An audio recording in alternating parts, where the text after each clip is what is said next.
ধরো এটা তখন বকশিস। বকশিস স্যার? আরে বাইসে এটা না, আপনি যে কি বলে ধন্যবাদ দিবে স্যার। এক কাপ কফি নিয়ে আসো যাও। Good morning. জানো তো রাস্তা জ্যাম থাকে। আমার ঘরে বউ লাগি যে সবসময় তোমার সাথে সাথে থাকবো? সকালে ব্রাঞ্চে আসার পরে তোমাকে না দেখলেও তো আমি অস্থির হয়ে যাই। তোমার জন্য একটা গিফট আছে, ডায়মন্ডের নেকলেস। তোমার কাছে টাকা বেশি থাকলে কি তোমাকে চুলকায়? মাত্র 2.5 লাখ টাকা। তারপরেও টাকাটা নিয়ে আমাদের একটা প্ল্যানিং আছে না? আমাদের যে প্ল্যান সেটা সাকসেস হওয়ার পরেও আরো হিউজ টাকা থেকে যাবে।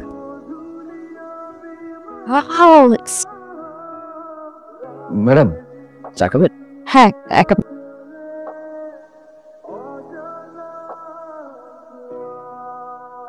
স্যার কফি খাবেন না চা খাবেন? প্রত্যেকদিন আমি কি খাই?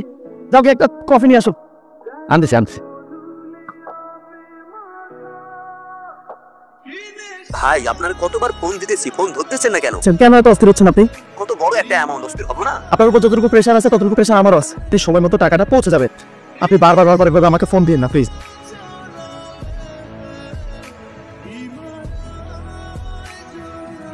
স্যার সাউর পরে একদম একটা চা বানিয়ে নিয়ে আসো, কিন্তু চিনি দিবা না। কি হলো তাকে এমন এমন লাগতেছে কেন? জানি মনে হইতেছে এতে সব জাল টাকা, এটা পুরো টাকা জাল। দর্শক, আমি আছি এখন শীতলক্ষা ব্যাংকের সামনে। এই ব্যাংক থেকে সাধারণ জনগণকে জাল টাকা দেওয়া হয়েছে। এর সামনে ভিড় করছে সাধারণ জনগণ। পরবর্তী আপডেট পেতে আমাদের সঙ্গেই থাকুন। এখনো বাকি টাকা এখানে রাখছিলাম। আপনি তোর কই কেমনে কি? এই তুই রেস্টার কি পাকটা গজায় গেছে নাকি? যে আসল টাকা উইরা চলে গেছেন না? কারো চাকরি থাকবে না, এই টাকা যেমনে পারেন আপনারা জোগাড় করবেন।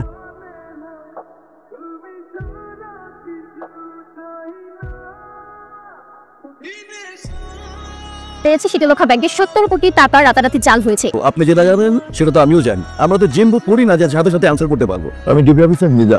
ও আচ্ছা, বসুন। কেমন আছেন সালাম সাহেব? জি ভালো, আলহামদুলিল্লাহ। না আপনি ভালো থাকতে পারেন না। 70 কোটি টাকা আপনি ম্যানেজার থাকা অবস্থায় এবার আপনি বলছেন আপনি ভালো আছেন। আপনাদের ঝামেলার কারণে আমি মহাঝামেলায় পড়ে গেলাম। আপনি পারেন আমাকে মুক্ত করতে? প্লিজ সালাম ভাই, আমাকে একটু হেল্প করে। আর নিশ্চয়ই। হ্যালো বউ, তুমি নাস্তা তৈরি করো। Case almost 50% solve. বিসমিল্লাহ বলে এবার শুরু করে। কিভাবে কি হইল? কি করে বলবো, আমি তো টাকাটা সরাইনি। আমি কি একবারও বুঝছি যে আপনার টাকাটা সরেছে? কারণ নিশ্চিত হলেন যে টাকাটা আপনি সরেছে। বিশ্বাস করেন আমি কিছুই জানি না। ভয়টা কি পাওয়া লাগবে? সত্যটা কর না, কি করছে? আমরা তো মানুষ, মুখ ব্যবসা থাকবোই। আমি ঊর্ধ্বতন কর্তৃপক্ষের কাছে আপনার জন্য রিকোয়েস্ট, কতগুলো টাকা আপনি কেমনি কি করলেন? আমি এটা কোনো কিছুই জানি না। মিস্টার সালাম, আমি আপনার 5 মিনিট সময় দিলাম। স্যার আসলে অপরাধিত তুমি। আমি তো খামোখা ম্যানেজার সাহেবকে খোঁজাচ্ছি। এতগুলো টাকা কি করলে? টাকা কোথায়? আল্লাহর কসম স্যার, আমি কিছু জানি না স্যার। টাকা না নিলে তুই ভাবে কাঁপিস? স্যার আমি চিনি বোর্ড কোন দিকে। স্যার আসেন। এই ভোটে দিতে কি আছে? মিস্টার জামান, উনি কোথায়? উনি একটু নামাজ পড়তে গেছেন। ধার্মিক মানুষ, নামাজ তো সবসময় পড়তে দেখি না। নামাজ নিয়ে কথা বলতে। আপনার গলার নেকলেসটা খুব সুন্দর, নিশ্চয়ই আপনার হাজবেন্ড দিয়েছে? জি, আমার হাজবেন্ড দিয়েছে। না আমি তো কথা স্যার সেটাছে। আরে উনি ওনাকে নেকলেস দিতে যাবে কেন? প্রেম করে স্যার, প্রেম করে। এই অফিসার, সিসি ক্যামেরা রিপোর্টে কি অবস্থা? স্যার 1 ঘন্টার ভিতরে সব রিপোর্ট হাত পেয়ে যাবেন। আর প্রেম করা তো দোষের কিছু না, তাই না? নেকলেসটা খুব দামি, তাই না? তাহলে তো আপনার বেতন মিনিমাম 3 থেকে 5 লাখ টাকা। তুমি 1000 টাকা বেতন না। 1000 টাকা স্যালারি আর 2.5 লাখ টাকার নেকলেস? আপনি আমার ব্যাকগ্রাউন্ড চেক করতে পারেন। সকাল থেকে না খেয়ে আপনার জন্য ব্যাংকে বসে আছি। খাবারগুলো কি ভাবি তৈরি করছে নাকি? জি। ক্ষুধা কন্ট্রোল করতে পারি না, সব অনুমতি দিলে একটু খাইতে পারি ভাই। না ঠিক আছে। বিসমিল্লাহির রহমানির রহিম। চমৎকার। আমার আপনি একটু উপকার করতে হবে। ভল্টের চাবিটা আপনার কাছে থাকে, তাই না? আমার কাছেই থাকে। আমি ভাত হাতে নিয়ে কইতেছি, আমি কিছু জানি না স্যার। আমার কথার সাথে লজিকের কোনো মিল নাই। ভল্টের চাবি আপনার কাছে থাকে, টাকা আপনি সরিয়েছে। একটা কথা বলি স্যার, আমার মনে হয় টাকাই যেমন স্যার ঈদ যায়, চান যায়, পূজা যায়, একটা টাকা স্যার বকশিস দেয় না। আজকে করকরা 2,000 টাকা আমার বকশিস দিচ্ছে স্যার। 1000 টাকার বান্ডেল থেকে ভাঙ্গা আমার শ্বশুরবাড়ির সম্পত্তি পেতে টাকা আমার কাছে ছিল। আপনার অফিস টাইম তো হচ্ছে 6টা পর্যন্ত, কিন্তু আপনি রাত 9:30 বিক্রি করছিলেন। স্যার আমার আসলে একটা লোনের পেপারস নিয়ে কাজ করছিলাম। এদিন কি করছিল? আমার দেরি হচ্ছিল, ওর আর আমার বাসা পাশাপাশি, এই জন্য আমি ওয়েট করছিলাম। স্যার আমরা চুরি নিতে চালাম। আরে এটা তো আপনি আমার কাছে স্বীকার করলেই পাবো। উল্টে টাকা সরাই আপনি 20 কোটি টাকা দিয়ে বাড়ি কিনছেন, 5 কোটি টাকা অ্যাডভান্স দিচ্ছেন। এটা তো আমরা জেনে ফেলেছি। এখন কিন্তু আমি আপনার কোনো সাহায্য করতে পারবো না। পার্সন কোর্ট খবর দাও। তাদের কি পুলিশে ধরে নিয়ে যাবে? জেলখানা যাওয়ার আগে একটু মিষ্টি মুখ করে দেন স্যার। এই যে 20 কোটি টাকার বাসাটা কিনলেন, 5 কোটি টাকা অ্যাডভান্স দিলেন কোর্ট থেকে। আপনাকে ঘটনাটা খুলে বলছি। 1 সপ্তাহ আগে বড় ধরনের একটা লোন স্যাংশন করেছি 500 কোটি টাকার, এবং এটা পত্রিকায় নিউজ হয়েছে।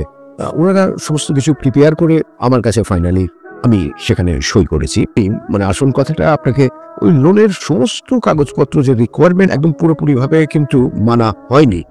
একটা পার্সেন্টেজ 10% একটা কমিশনের বিনিময়ে লোনটা অ্যাপ্রুভ করে দিয়েছি, এবং এই যে টাকাটা 10% এটা কিন্তু পুরোটা আমি পাইনি। এরা সকলেই কিছু কিছু অংশ কিন্তু আপনার কথা চুক্তি আছে, কিন্তু বিষয় হচ্ছে এই কেস আমি সলভ করতে আসিনি।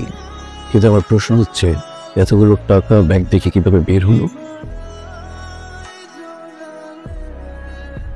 মিস্টার জামান স্যার, মানে আপনার ওয়াইফ ভাগে পেয়েছে 25 লাখ টাকা। সত্য কথা বলছি, তার প্রমাণ পাইছেন তো? আপনার শ্বশুরবাড়ির প্রপার্টির 25 লাখ টাকা আপনি আপনার পুরনো পণ্যদেরকে দিয়ে দিয়েছেন। আপনি সকালে আপনি সাইদুলকে যে 2000 টাকা দিয়েছেন, এরকম টাকা। আপনি যখন আমার নারী দক্ষতা সবই জেনে গেছেন, কখনো আপনার কাছে মিথ্যা বলে কোনো লাভ নাই। ওয়ার্ল্ড অফিসার হিসেবে আমার কিছু পাওয়ার আছে, আমি টাকার এদিক সেদিক কিছু করতে পারি। পুরান ঢাকার কিছু ব্যবসায়ী আমার কাছে প্রায় দিনে আসে টাকার জন্য, ধারের মতোই আর কি। একটা কমিশনও পাই।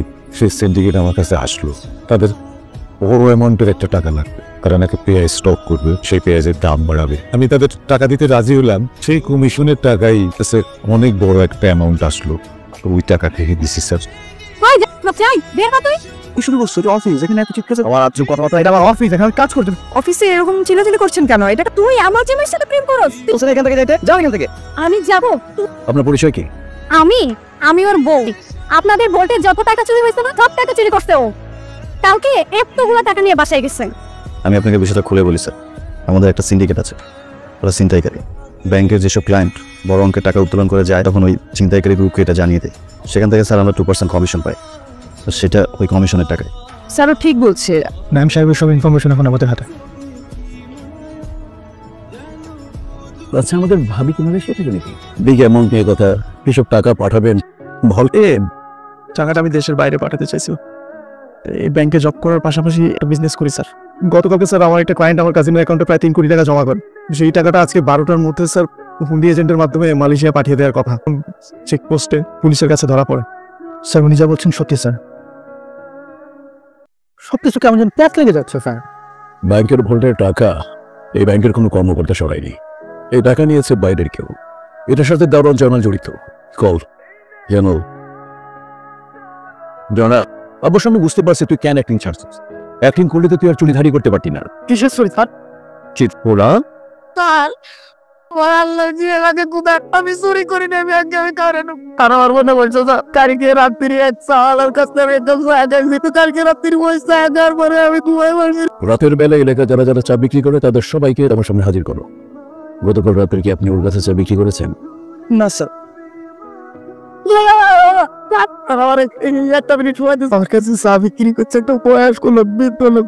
বয়স্ক মুখ পেছানো ছিল স্যার, ও আমার সব ক্লাসের চা কিনে লাইছে। স্যার, আমি শীতলক্ষা ব্যাংকে গোল্ড ম্যানেজারের চাকরি করছি। কোনো কারণে 1 লাখ টাকা গভর্নমেন্ট কেন আমার বিরুদ্ধে রিপোর্ট দিয়া আমার স্যালারি ফাইন। ওই দিনই ডিসিশন নিয়েছি যে আমি আর সৎ থাকবো না। যেভাবে হোক না কেন এই ব্যাংকের কল থেকে আমি টাকা সরাই, আমার অপমানের প্রতিশোধ নেব এই আব্দুল সালামের বিরুদ্ধে। আমি সাবানের উপরে সার্ভিস আপনি নকল ফেলব না। নাইটকে আমি চায়ের সাথে গরুর সুখ খাওয়াই। একটা জিনিস আমার মাথায় কোনোভাবে ঢুকতে পারতেছি, আপনি টার্গেট ছিল টাকা নেওয়া, কিন্তু সেম পরিমাণে যাওয়ার টাকা আপনি আবার কেন ব্যাংকে ঢুক? তাহলে কিন্তু সকালবেলায় কিন্তু জানাজানি হয়ে যেত যে সময় নষ্ট হবে। বিকেল 5টার সময় আমার ফ্লাইট ছিল, বেড়ে যেতে পারতাম। আপনি বড় হয়েছেন কিন্তু আপনার বুদ্ধি বড় হয় না। টাকাটা কোথায়? সাইদুলের কাছে। পিয়ন সাইদুল। কসম স্যার, বিদ্যা বুদ্ধি কসম কাটবে। আমার মনে হয় টাকাই যেমন চান, তার জেলখানা যাওয়ার আগে একটু মিষ্টি মুখ করে দেন স্যার। ও হচ্ছে একটা মুন্সি।